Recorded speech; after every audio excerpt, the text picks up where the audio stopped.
150 మందిని మార్చినా నువ్వు గెలవు. గుర్తుపెట్టుకో. నువ్వు చెప్పుకోవచ్చు, డబ్బులు ఇచ్చి సర్వేలు చేసి చేసుకోవచ్చు, ఎగరచ్చు. ఈ రోజుటికి ప్రజల్లో చాలా వ్యతిరేకత ఉంది. ఇప్పుడిప్పుడు బయటపడుతున్నారు.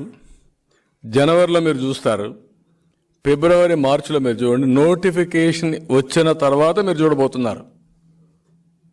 అడ్రస్ కూడా, ఒక్కొక్కరు అడ్రస్ కూడా ఉండరు. వీళ్ళ యొక్క డిపాజిట్ గల్లంతయ్యే పరిస్థితి వస్తుంది.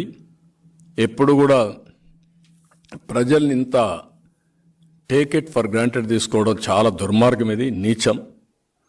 నీకు ఒక బాధ్యత అప్పచెప్పారు. ప్రభుత్వం అనేది ఒక ట్రస్టీగా వ్యవహరించాలి.